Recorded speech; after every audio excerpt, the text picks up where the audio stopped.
Optimal solutions find out करते हैं। हमारे पास बहुत सारे सॉल्यूशन है, उसमें से हमें ऑप्टिमल सॉल्यूशन लेना है, जिसके लिए हम जेनेटिक एल्गोरिदम यूज कर रहे हैं। फ्लो चार्ट से स्टार्ट करते हैं। फ्लो जो होता है हमारा जेनेटिक एल्गोरिदम में, वो कैसे है, वर्क फ्लो कैसे है। फर्स्ट हम स्टार्ट करेंगे,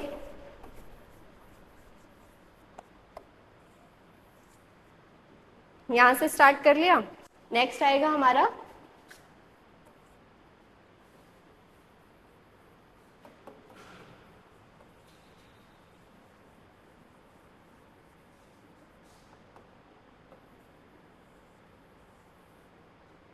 इनिशियलाइज पॉपुलेशन। इसके बाद हम चेक करेंगे कन्वर्जेंस क्राइटेरिया। ठीक है, हमारी कंडीशन सेटिस्फाई कर रही है या नहीं। लास्ट में आएगा स्टॉप, अगर कंडीशन सेटिस्फाई हो रही है। अगर नहीं हो रही है तो क्या फेजेस आएंगे। फर्स्ट हमारे पास आएगा सिलेक्शन।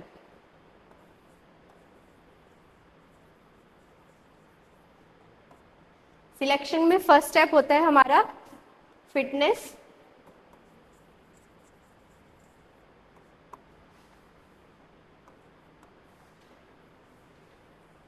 Fitness checking. नेक्स्ट आता है हमारा सिलेक्शन।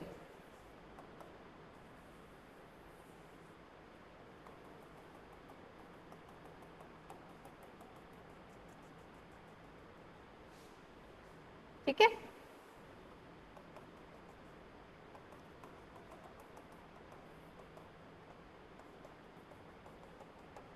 नेक्स्ट आता है इसके बाद हमारा क्रॉसओवर,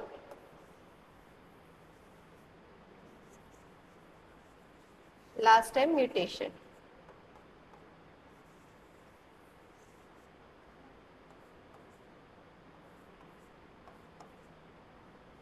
इसके बाद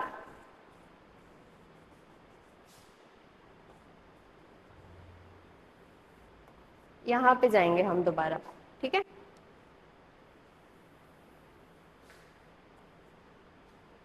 ये समझ आ रहा है। ये तो था हमारा फ्लो। अब फ्लो के साथ हम एल्गोरिदम को समझेंगे।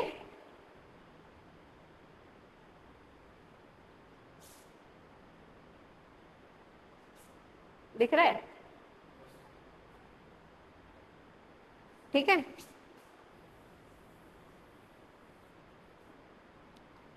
इसके साथ अगर हम एल्गोरिदम को समझे तो स्टार्टिंग में हमारे पास एक पॉपुलेशन आएगी। टर्मिनोलॉजीज को देखेंगे।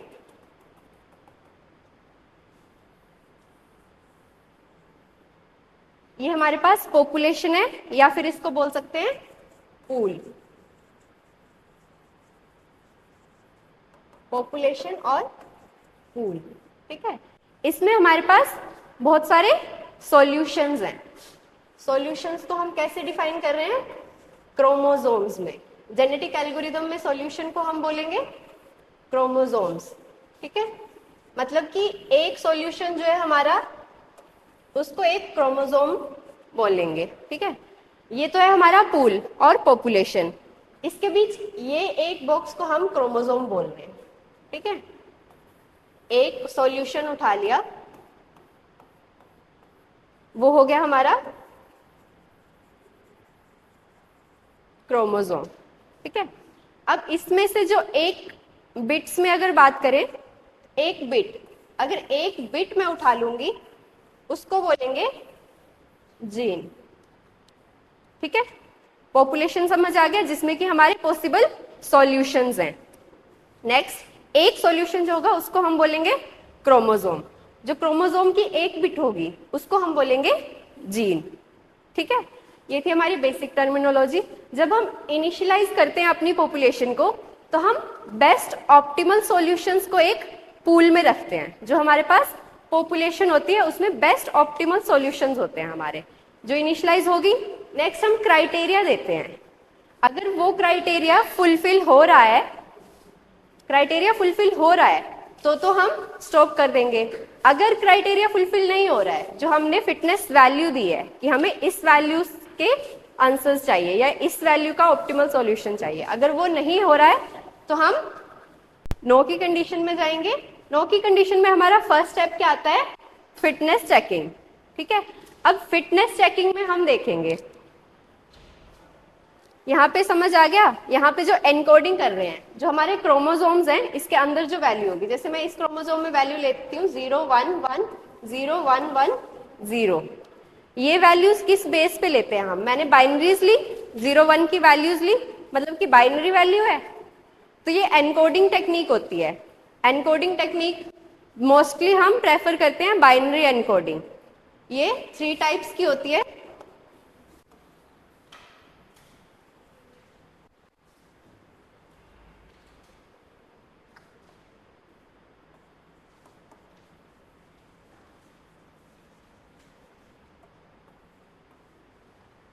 फर्स्ट आएगा हमारा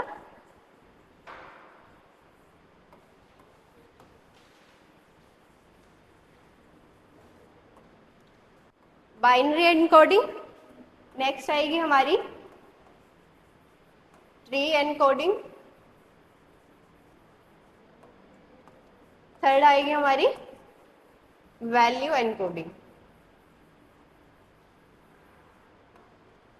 अगर फर्स्ट की बात करें बाइनरी एनकोडिंग, इसमें हम 0 और 1 की वैल्यूज में बात करेंगे।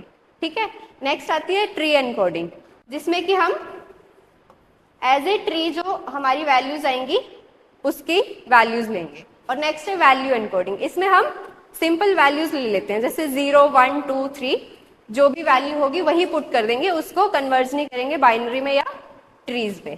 ठीक है, तीन टाइप की एनकोडिंग है। हम जो जेनेटिक एल्गोरिथम के एग्जांपल्स देखेंगे या आगे करेंगे, उसमें बाइनरी एनकोडिंग यूज करेंगे, मतलब 0 और 1 की वैल्यू लेंगे हम। ठीक है,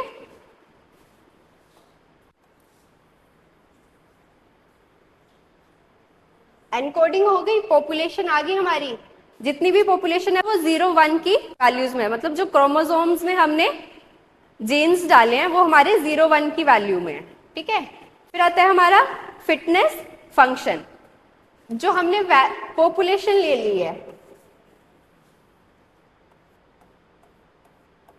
मेरे पास एक ये क्रोमोसोम है, ठीक है, इसकी कुछ फिटनेस वैल्यू भी दी होगी मुझे। ठीक है, मान लो 18 इसकी फिटनेस वैल्यू है।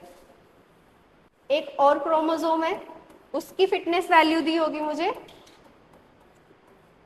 मान लो इसकी 12 फिटनेस वैल्यू है। तो अब फिटनेस में हम क्या चेक करेंगे? जो हमारे क्रोमोसोम्स हैं उसमें ज्यादा फिट कौन है, मतलब नेचुरल सिलेक्शन में क्या होता है, जो ज्यादा फिटेस्ट होता है वही सर्वाइव करता है। फिटेस्ट ऑफ सर्वाइवल थ्योरी है एक बायोलॉजी में, मतलब कि जो ज्यादा फिट क्रोमोसोम है हम उसको नेक्स्ट जनरेशन में पास करेंगे, ताकि हमारी जो नेक्स्ट जनरेशन्स आ रही हैं वो भी फिट आए। ठीक है, ये फिटनेस वैल्यू, अगर एग्जाम्पल देखें कि हम कैसे लेते हैं फिटनेस वैल्यू को, फर्स्ट हम लेंगे 0-1 नैपसैक प्रॉब्लम, पढ़िए। इसमें क्या होता था,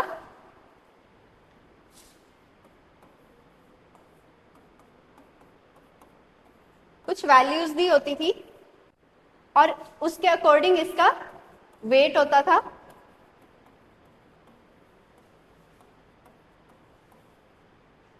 कुछ वैल्यूज दी होती थी, उसके अकॉर्डिंग इनका वेट होता था। एक हमें थ्रेशोल्ड वैल्यू दी होती थी। हमारे पास क्या होता था, एम्प्टी बैग होता था जिसको वैल्यूज से फिल करना है और ये देखना है कि मैक्सिमम वैल्यू हमारे बैग में आए, और जो ये थ्रेशोल्ड दे रखा है ये भी हमारा ज्यादा ना हो। ठीक है, अगर 25 थ्रेशोल्ड है तो मतलब 25 वैल्यूज होंगी, बट वेट ज्यादा आना चाहिए, यही होती थी 0-1। अब इसमें अगर फिटनेस चेक करेंगे, कॉम्बिनेशन कैसे बनेगा, ए जा सकता है, ए के साथ मान लो ए चला गया, ए बी सी 3 बिट्स है हमारे पास। 3 बिट्स का फर्स्ट बिट को हम ए डिनोट कर रहे हैं, सेकंड बिट को बी और थर्ड बिट को सी डिनोट कर रहे हैं। ठीक है, मैं बोल रही हूँ मैंने ए डाला है, मैं ए बी डाल सकती हूँ, ए बी भी डाल सकती हूँ। क्यों? क्योंकि ए और बी मिला के मेरी 15 वैल्यू हो रही है। मेरा थ्रेशोल्ड क्या है? 25। ए और बी को मैंने डाल दिया 1 1 0, यही आएगा। ए 1 हो जाएगा, बी 1 हो जाएगा, सी नहीं है तो सी 0 हो गया। नेक्स्ट वैल्यू क्या आ सकती है हमारी? बी और सी 25, थ्रेशोल्ड 25 है, मतलब जा सकता है। 0 1 1 बी है तो बी की वैल्यू 1, सी की वैल्यू 1, ए नहीं है तो ए की वैल्यू 0। अब और कोई कॉम्बिनेशन जा सकता है? ए सी भी जा सकता है, ए और सी भी जा सकता है। 20 हुआ, थ्रेशोल्ड 25 है, ठीक है। 1 0 1। अब फिटनेस कैसे चेक कर रहे हैं हम इसकी? ए जा रहा है अकेला तो 150 हो रहा है, ए और बी जा रहे हैं तो 250 वैल्यू आ रही है, बी और सी जा रहे हैं 350 वैल्यू आ रही है, ए और सी जा रहे हैं 300 वैल्यू आ रही है। अब इसमें सबसे ज्यादा वैल्यू किसकी है और जो बैग में भी जा रहा है? बी सी, बी सी की, ए और सी की 400, हाँ ए और सी की 400 आ रही है। तो सबसे ज्यादा किसकी हुई? ए और सी की।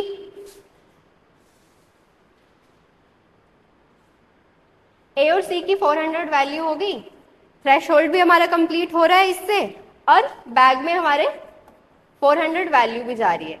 तो इसमें हमने क्या किया है? जो सबसे ज्यादा फिटेस्ट, मतलब जिसकी हायर वैल्यू है, वो चूज किया है, ठीक है।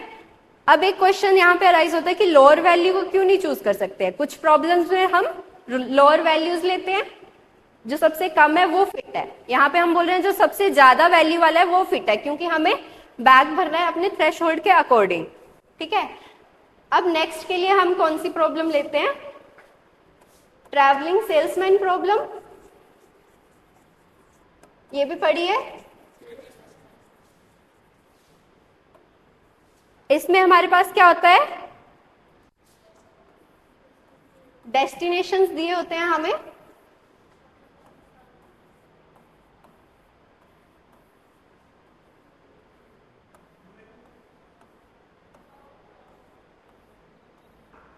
ये हमारे डेस्टिनेशंस हैं। हर एक डेस्टिनेशंस तक पहुंचने के लिए हमें क्या करना पड़ता है? हर एक पाथ पे जाके फिर उसी डेस्टिनेशन पे आना है। तो ऐसे हमारे पाथ फाइंड आउट करते हैं हम, इनकी वैल्यूज भी होती हैं, उन वैल्यूज के अकॉर्डिंग हमारा पाथ बनता है। अगर यहाँ की बात करें तो हमारा पाथ 1 क्या बनेगा? अगर हम ट्रैवल कर रहे हैं 1 2 2 से 5 4 6 3 1, फर्स्ट पाथ बन गया। सेकंड पाथ क्या बनेगा हमारा? 1 2 4 5 6 3 1। ऐसे ही थर्ड पाथ क्या बनेगा? 1 3 1 3 5 6 4 2 1। फोर्थ पाथ क्या आएगा? 1 3 6 5 4 2 1। नेक्स्ट पाथ भी बन सकता है 1 3 6 4 5 2 1। डिफरेंट डिफरेंट पाथ्स तो आ गए हमारे पास। अब इन पाथ्स की कुछ वैल्यूज भी आएगी हमारे पास, जो इनकी एजेस की वैल्यू है वो वैल्यू फाइंड आउट करके इनके साथ वैल्यू भी आएगी कुछ, ठीक है। अगर हम वैल्यू एज्यूम करते हैं कि इसकी 12 है, इसकी 18 है, इसकी 20 है, इसकी 22 है, इसकी 10 है, तो ट्रैवलिंग सेल्समैन प्रॉब्लम में हम फिटेस्ट किस पाथ को लेंगे? जिसकी सबसे कम वैल्यू आएगी। सबसे कम वैल्यू इस पाथ की है, मतलब कि हम 1 से 3 पे जा रहे हैं, 3 से 6 पे जा रहे हैं, 6 पे 4 से 5 पे 2 पे फिर 1 पे आके लूप हो रहा है, ठीक है। तो हाईएस्ट वैल्यू हमने कहाँ पे ली? जहाँ पे हमें हाईएस्ट चाहिए थी। लोएस्ट कहाँ पे ले रहे हैं? जहाँ पे हमें लोएस्ट चाहिए। तो फिटनेस किस पे बेस्ड होगी? जो हमें चाहिए होगा, ठीक है। हमें अगर हाईएस्ट वैल्यू चाहिए तो हम हाईएस्ट वैल्यू को फिटेस्ट लेंगे, लोएस्ट चाहिए तो लोएस्ट वैल्यू को फिटेस्ट लेंगे। ये हो गया हमारा फिटनेस फंक्शन। फिटनेस फंक्शन के बाद हमारा स्टेप क्या आएगा? एनकोडिंग कर ली हमने, एनकोडिंग के बाद हमने फिटनेस भी चेक कर ली, पॉपुलेशन इनिशियलाइज करके हमने एनकोडिंग कर ली थी, हम 0-1 पे काम कर रहे हैं, उसके बाद हमने फिटनेस चेक कर ली। नेक्स्ट स्टेप हमारा आता है सिलेक्शन का। सिलेक्शन हमारे पास 3 टाइप्स की होती है। फर्स्ट सिलेक्शन कौन सी होगी?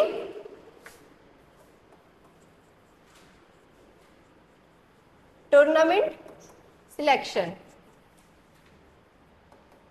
सेकंड होगी हमारी रैंक बेस्ड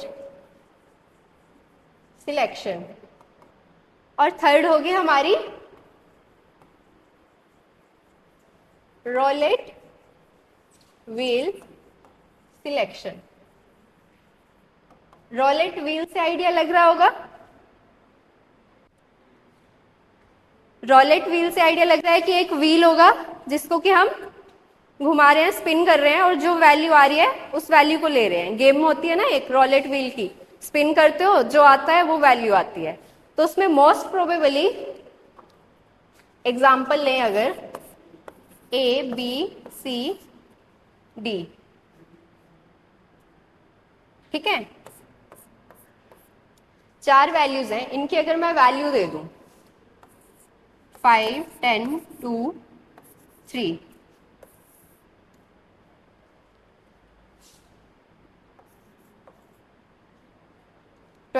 टोटल 20 का 5%,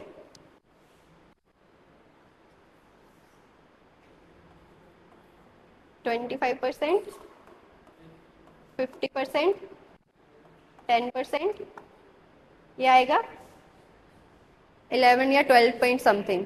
ठीक है, अगर इसको 12 मान लेते हैं, परसेंटेज निकाल ली इनकी, जो हमारा वैल्यूज का टोटल हुआ उसके अकॉर्डिंग हमने ईच इंडिविजुअल की परसेंटेज निकाल ली है। ठीक है, ये हमारे पास परसेंटेज आई है। अब रोलेट व्हील में फर्स्ट हम किसका देख रहे हैं? रोलेट व्हील का। रोलेट व्हील में अगर हम एक व्हील है उसमें ये वैल्यूज इनपुट करेंगे, ए की 25, तो इसका 25% एरिया ए ने ले लिया, बी ने 50% ले लिया, 50% एरिया बी को दे दिया, सी कितना ले रहा है 10%, बाकी डी ने ले लिया। ये एरियाज ले लिए इन्होंने, एक एरो है, मतलब एक पॉइंट है, स्टिल पॉइंट है ये। अब अगर हम व्हील को स्पिन कर रहे हैं तो ये मोस्ट प्रोबेबली चांसेस किसके पास है कि किसके पास रुकेगा? जिसके पास एरिया ज्यादा है, मतलब जिसके पास वैल्यू ज्यादा है ये उसी को चूज करेगा। और वैल्यू किसके पास ज्यादा होगी? जो फिटनेस वैल्यू जिसकी ज्यादा होगी। ठीक है, फिटनेस वैल्यू जिसकी ज्यादा है उसी के पास परसेंटेज वैल्यू भी ज्यादा आएगी ऑब्वियसली। तो ये हमारा उस बेस पे काम कर रहा है और बी आ गया। अब बी आ गया तो हमने बी को नेक्स्ट जनरेशन के लिए ले लिया। ये तो हमने एक सबसेट से लिया। अब हमारे पास जो पॉपुलेशन है उसमें हमने बहुत सारे सबसेट्स बना रखे हैं। अगर हमारे पास पॉपुलेशन है फॉर एग्जांपल 100 पॉपुलेशन है, हमने इसके 10 सबसेट्स बनाए हैं। ठीक है, 10 सबसेट्स में से एक सबसेट हमारा ये है जहां से हमें बी वैल्यू मिल रही है। ऐसे ही हम 10 सबसेट्स के रोल्ड व्हील सिलेक्शन करेंगे तो हमारे पास 10 वैल्यूज आ जाएंगी जो कि हमारी सिलेक्शन हुई है। ठीक है, ये तो था रोल्ड व्हील सिलेक्शन। नेक्स्ट आता है rank based selection. Rank based selection में क्या करते हैं हम? पहले हम इसकी परसेंटेज ले रहे थे, अब हम पहले इनको रैंक देंगे। रैंक मतलब किसकी फिटेस्ट वैल्यू है, तो रैंक हम मिनिमम पे भी दे सकते हैं। अगर हम ट्रैवलिंग सेल्समैन प्रॉब्लम का यूज कर रहे हैं तो हम मिनिमम वैल्यू देखेंगे, तो मिनिमम रैंक को हम आगे लेंगे। अगर हम 0-1 नैपसैक प्रॉब्लम पे काम कर रहे हैं तो हम मैक्सिमम वैल्यू देंगे, मैक्सिमम वैल्यू को आगे लिखेंगे। ठीक है, तो इनका अगर रैंक बनाएंगे हम, तो मैं मिनिमम वैल्यू लेके चल रही हूँ। मैं इसको 1 रैंक दे रही हूँ, इसको 2, इसको 3, इसको 4, ठीक है। टोटल कितना हुआ? 10। अब इस रैंक के अकॉर्डिंग मैं इनकी परसेंटेज निकालूंगी। पहले मैंने इसके फिटनेस वैल्यू के अकॉर्डिंग परसेंटेज निकाली रोल्ट व्हील सिलेक्शन के लिए। अब मैं कर रही हूँ rank based selection. Rank based selection के लिए मैंने इसकी रैंक दे दिए, उसका टोटल किया, अब उसके अकॉर्डिंग मैं इसकी वैल्यू दूंगी। तो 10 का 3 क्या हुआ? 33 पॉइंट इतने परसेंट। 4 क्या हुआ? 40%। 1 10% और 2 20%। पहले वाली परसेंटेज के अकॉर्डिंग ये वाली परसेंटेज ज्यादा आ रही है। अब इसके बेसिस पे मैं अपनी वैल्यूज लूंगी, ठीक है। 33% ए आ गया, 40% बी आ गया, सी आ गया 10% और ये आ गया 20% डी, ठीक है। व्हील सही से बना लेना, ठीक है। इन वैल्यूज के अकॉर्डिंग अब पहले था हमारा बी पे कितना आ रहा था? 50% आ रहा था। अब ये वैल्यूज नॉर्मल हो गई हैं, तो कोई भी आ सकता है, मतलब व्हील जब स्पिन हो रहा है तो कोई भी आ सकती है वैल्यू, ठीक है। तो ये थी हमारी रैंक बेस्ड सिलेक्शन। नेक्स्ट हमारी आती है टूर्नामेंट सिलेक्शन। टूर्नामेंट नाम से पता चल रहा है कि दो ऑपोजिट पार्टीज हैं, उनके बीच में टूर्नामेंट हो रहा है और जो हायर परफॉर्मेंस वाला होगा वो विनर होगा, ठीक है। अब जो सबसेट्स की बात कर रहे थे तो डिफरेंट डिफरेंट सबसेट हैं। एक सबसेट का अगर एग्जांपल ले लें हम, A B C D E F, मान लो एक सबसेट में हमारी ये वैल्यूज हैं, इनकी फिटनेस वैल्यू दी हुई है 18 19 10 9 7 5, ठीक है। अब दो का टूर्नामेंट करवा के हमारे पास क्या वैल्यू आएगी? बी। इन दोनों का करवा के, इन दोनों का, ठीक है। अब इन दोनों में से टूर्नामेंट करवाएंगे, किसकी वैल्यू आएगी? अब बी और ई का टूर्नामेंट करवा के सी, बी और सी का करवा दिया ना, यहाँ पे एक एंटिटी बची है तो एक का बी के साथ करवा देंगे। अगर यहाँ पे एक और एंटिटी होती तो ई और उस एंटिटी का हो जाता, ठीक है। इवन में होते तो हो जाते, अगर ओड में एंटिटीज हैं तो इस टाइप से हो जाएगा, ठीक है। एग्जाम्पल देने के लिए इवन में भी ले सकते हो आप लोग। बी और ई में किसका आएगा? बी का। तो फाइनल सिलेक्शन में हमारे पास क्या आया? बी। किसमें? टूर्नामेंट सिलेक्शन में। ये था एक सबसेट के लिए। ऐसे ही हम 10 सबसेट्स के लिए वैल्यू निकालेंगे और हमारे पास 10 इंडिविजुअल्स आ जाएंगे नेक्स्ट सिलेक्शन के लिए। सिलेक्ट कर लिए 10 इंडिविजुअल, वो जाएंगे नेक्स्ट क्रॉसओवर आएगा हमारा उसमें, ठीक है। सिलेक्शन हो गया। इन तीनों में से कोई भी टेक्निक यूज कर सकते हो आप सिलेक्शन के लिए। यहां तक किसी को कोई प्रॉब्लम?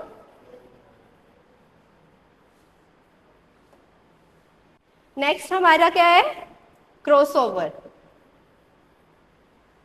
क्रॉसओवर हमारा डिफरेंट टाइप का होता है। फर्स्ट आएगा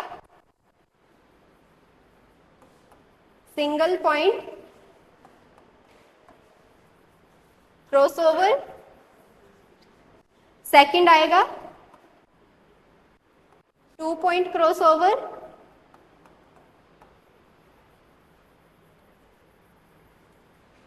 नेक्स्ट आएगा multi point,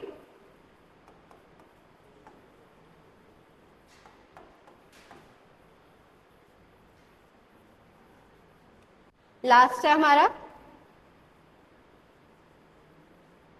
uniform crossover.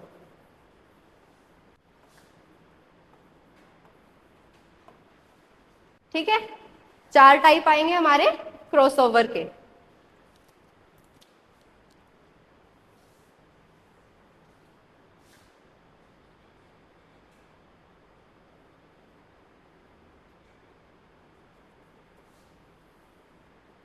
First अगर देखते हैं, अब सिलेक्शन हो गई है, सिलेक्शन में जो हमारे पास क्रोमोसोम्स आए हैं वो मैं यहां पे ले लेती हूं। जैसे हमने 10 सबसेट्स लिए थे ना, उन 10 में से मैं कोई 2 इंडिविजुअल्स को उठा रही हूं, क्रोमोसोम्स को उठा रही हूं। उनकी वैल्यूज हैं 0 1 0 0 1 1 0 1 0 0 1 0 1 0। इसको मैं मान रही हूं ए, इसको मान रही हूं बी। ठीक है, 2 सबसेट्स आ गए हमारे पास, इन पे हम परफॉर्म करेंगे क्रॉसओवर। फर्स्ट आता है हमारा single point crossover. Single point crossover में क्या होगा, एक क्रॉसओवर मतलब एक में कोई पार्टीशन कर दूंगी इन दोनों में से। मान लो मैंने यहां पे पार्टीशन कर दी, इसको मैंने नाम दे दिया C1, क्रॉसओवर 1। पार्टीशन कर दी, अब क्या करना है, क्रॉसओवर। क्रॉसओवर क्या होगा, वैल्यूज को रिप्लेस करना है, ए की वैल्यू को बी के साथ, बी की वैल्यू को ए के साथ रिप्लेस करना है। किस वे में, सिंगल पॉइंट के वे में। सिंगल पॉइंट मैंने अपना ले लिया C1। अब इसमें जो राइट हैंड साइड पे वैल्यूज हैं मैं उनको रिप्लेस कर दूंगी, ए की बी के साथ, बी की ए के साथ। जो हमारा रिजल्ट आएगा उसको ऑफस्प्रिंग बोलेंगे।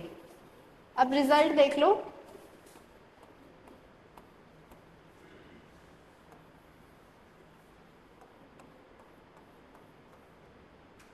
ये वाली सेम रख रही हूं, ऑफस्प्रिंग हमारा यहाँ पे है, ये values same as it is आ जाएंगी 0 0 1। ये वाली वैल्यू भी सेम एज इट इज ले लूंगी 1 0 0 1 0। अब जो ऑफस्प्रिंग वाली वैल्यूज है जहां पे मैंने अपना C1 लिया है, इसकी वैल्यूज को रिप्लेस कर देंगे। दोनों की 1 0 1 0 है, कुछ खास फर्क आया नहीं। ठीक है, अगर यहां पे लेते, अगर मैं C1 यहां पे ना लेके यहां पे लूं, ठीक है, तो इंटरचेंज में क्या आएगा 0 1 0 1 1 0। ठीक है, ये वाली वैल्यूज ये आएंगी।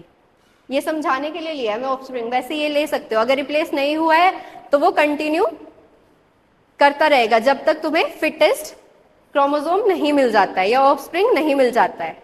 ठीक है, ये था सिंगल पॉइंट। अब 2 पॉइंट में क्या करते हैं,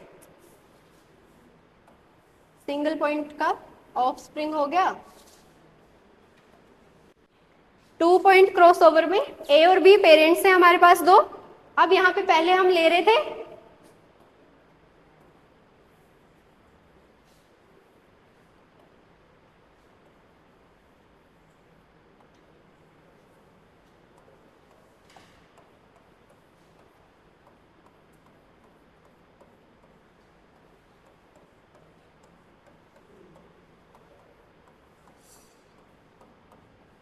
ये हमारे 2 पेरेंट्स हैं।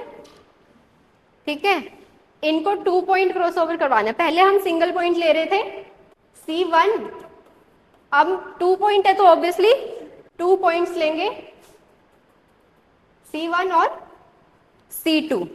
ठीक है, अब रिप्लेस कर देंगे हम कॉर्नर्स की वैल्यूज। ठीक है, मिडल वैल्यूज रिप्लेस नहीं करनी है, कॉर्नर की वैल्यू। तो हमारे पास ऑफस्प्रिंग क्या आएगा, ए और बी के चिल्ड्रन बोल सकते हैं या ऑफस्प्रिंग बोल सकते हैं।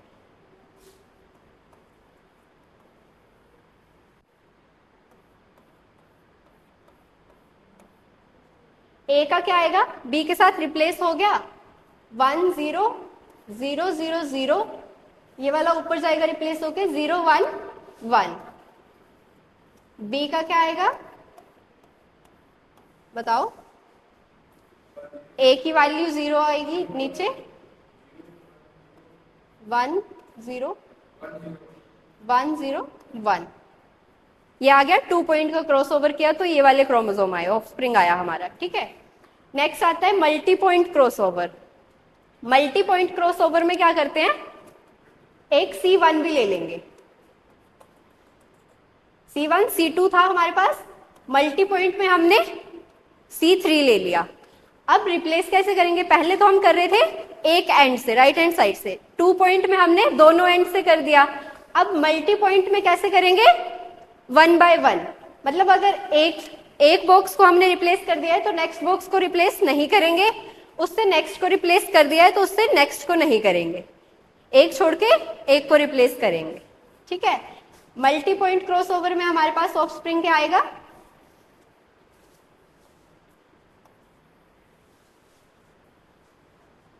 फर्स्ट को रिप्लेस कर देंगे,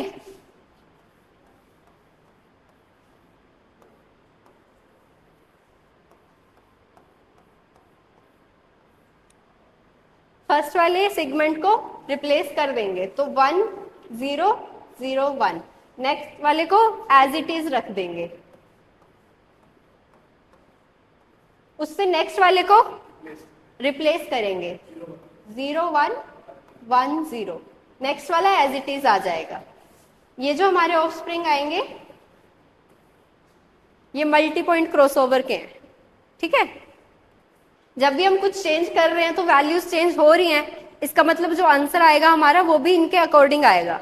जो फिटनेस वैल्यू होगी वही आगे जाएगी, या जो किसी भी ऑपरेशन के बाद, क्रॉसओवर के बाद जो फिटेस्ट होके आ रही है वही वैल्यू आगे जाएगी।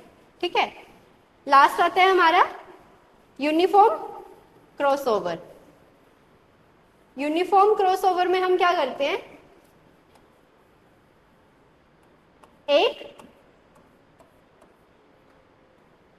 एक क्रोमोसोम हम अपना देते हैं जिसमें हम वैल्यूज दे देंगे, इसको यू क्रोमोसोम बोल रहा हूं, जिसमें हमने वैल्यूज दे दी हैं। अब देखेंगे जिस बिट में 0 होगा वो वैल्यू एज इट इज आ जाएगी, जिस बिट में 1 होगा उस वैल्यू को हम चेंज करके लिखेंगे, मतलब रिप्लेस करके, बी की ए के साथ, ए की बी के साथ। इसमें हमारा आंसर क्या आएगा?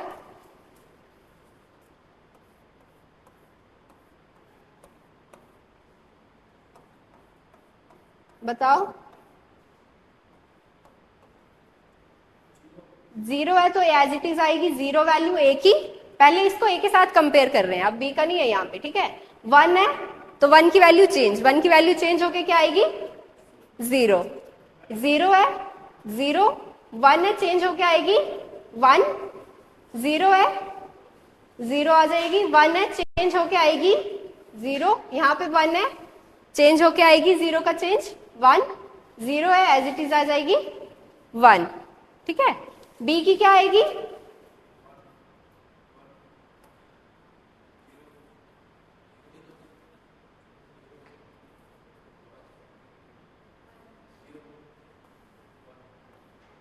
ठीक है, ये था हमारा यूनिफॉर्म क्रॉसओवर। लास्ट स्टेप हमारा क्या आता है? म्यूटेशन। म्यूटेशन हम 2 टाइप से करते हैं। फर्स्ट हमारा आता है हम 2 वैल्यूज को रिप्लेस कर दें। एग्जांपल से देखते हैं।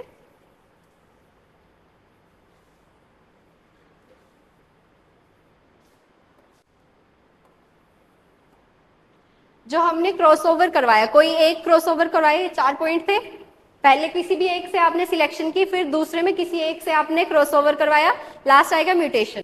तुम्हारे पास क्रॉसओवर के बाद ये पेरेंट्स आए हैं। ठीक है, ए और बी, 2 पेरेंट्स आ गए, इनकी values after all these steps, जो वैल्यूज आई हैं वो। ठीक है,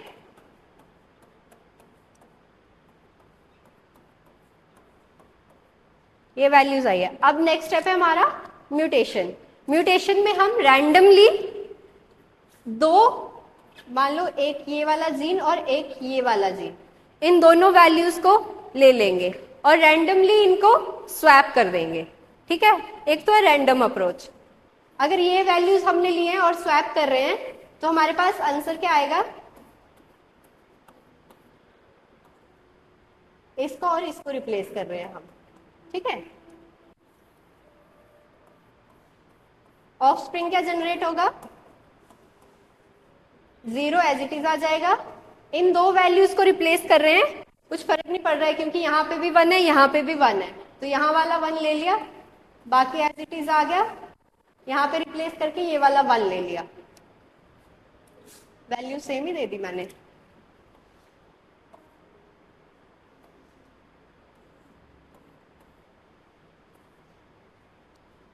बी में ये वाला ले लो तुम, ठीक है, वैल्यूज अलग आ जाएंगी। बी में हमने ये वाले रैंडमली चूज कर लिए हैं, इन दोनों को हमने स्वैप करना है, तो हमारे पास आंसर क्या आएगा 1, इसको स्वैप करके यहाँ ले आए 1 1 1 0 0 0 को स्वैप करके यहाँ ले आए थे 0 और 1।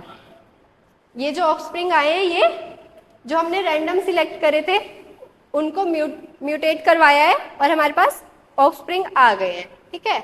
नेक्स्ट अप्रोच क्या होगी इसकी, एक यूनिफॉर्म क्रोमोसोम देंगे, यूनिफॉर्म क्रोमोसोम देंगे जिसमें कि वैल्यूज हैं जैसे यूनिफॉर्म क्रॉसओवर में किया था 0 1 1 0 0 1 0 1। जिसमें 0 होगा वो एज इट इज कर देंगे, जिसमें 1 है उसको म्यूटेट करवा देंगे, ठीक है, मतलब कि रिप्लेस कर देंगे, ठीक है। म्यूटेशन के बाद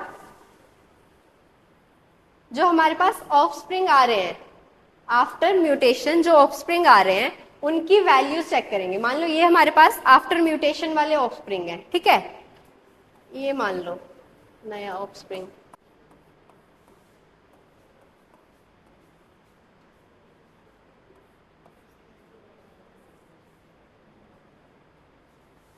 आफ्टर म्यूटेशन ये वैल्यू आ गई, इसकी कुछ फिटनेस वैल्यू भी होगी साथ में, जो फिटनेस वैल्यूज पे काम कर रहे थे इस क्रोमोसोम की भी कुछ फिटनेस वैल्यू होगी। उस फिटनेस वैल्यू को अब यहाँ पे चेक करेंगे, उस फिटनेस वैल्यू को यहाँ पे चेक करा, क्राइटेरिया दिया हुआ है हमारे पास, अगर ये वैल्यू उस क्राइटेरिया को मीट कर रही है, ठीक है, तो हम कन्वर्ज में जाएंगे, क्राइटेरिया मीट हो गया यस, तो हमारी स्टॉप कंडीशन आ जाएगी।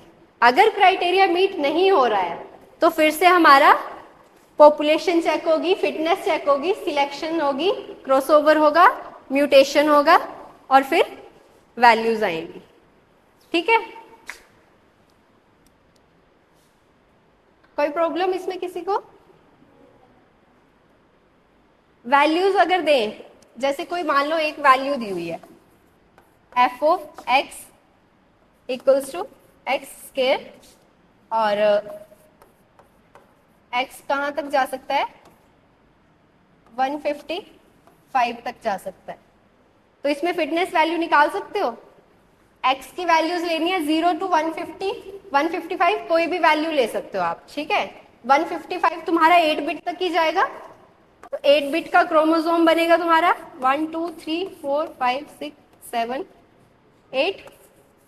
8 बिट का क्रोमोसोम बनेगा जो तुमने वैल्यू ली है, जैसे इसमें कि तुमने 10 ले लिया, 18 ले लिया, 5 ले लिया, जो भी वैल्यू है, इसकी बाइनरी एनकोडिंग कर दी, मतलब कि इसको बाइनरी में कन्वर्ट कर दिया, उस एनकोडिंग को तुमने यहाँ पे फिल कर दिया, ठीक है, तो तुम्हारा एक क्रोमोसोम बन गया, ठीक है। ऐसे ही तुम 2 क्रोमोसोम बना रहे हो, 2 क्रोमोसोम बना लोगे, ये वैल्यू चेंज हो सकती है, कुछ भी दे सकते हैं क्वेश्चन में, ठीक है। इसके अकॉर्डिंग 2 क्रोमोसोम बन गए, उनके अकॉर्डिंग फिर तुम ये वाले स्टेप्स कर सकते हो कि सिलेक्शन, इन दोनों की सिलेक्शन कर लो, फिर उसके बाद क्रॉसओवर, इन दोनों जो सिलेक्शन करके तुम्हारे पास ऑफस्प्रिंग आया है उसका क्रॉसओवर और उसका म्यूटेशन, फिर तुम्हारा चेक होगी कंडीशन क्या चेक होगी एक्स स्क्वायर, अगर आ रहा है तो कन्वर्ज ओके तो स्टॉप हो जाएगी, अगर नहीं आ रहा है तो फिर रेपिटेशन में जाएगा, ठीक है। ट्रेडिशनल एल्गोरिदम्स में क्या होता था कि हमारे पास सॉल्यूशन आ गया, हम स्टॉप कर देते थे कि हमारे पास सॉल्यूशन आ गया, वो चाहे ऑप्टिमल है या नहीं हमें नहीं पता, हमारे पास है सॉल्यूशन। इसमें जब तक ऑप्टिमल सॉल्यूशन नहीं आता है, फर्स्ट स्टेप में यहाँ तक आएगा, सेकंड स्टेप में यहाँ तक, थर्ड स्टेप में, एक स्टेप के बाद ये स्टैटिक हो जाता है, मतलब कि ये ऑप्टिमल आ गया, इसके बाद इसके चांसेस नहीं है कि ये और ज्यादा अच्छा बन सके, ठीक है। रिप्रोडक्शन में भी यही होता है ना, एक टाइम के बाद कम हो जाता है लेवल की, इसके बाद अब ये सेम ही वैल्यूज आती रहेंगी, तो वो हमारा ऑप्टिमल सॉल्यूशन हो गया कि इसके बाद हम रिपीटिशन नहीं कर सकते हैं, ये फाइनल सॉल्यूशन है, ठीक है। किसी को कोई डाउट? ठीक है, थैंक यू।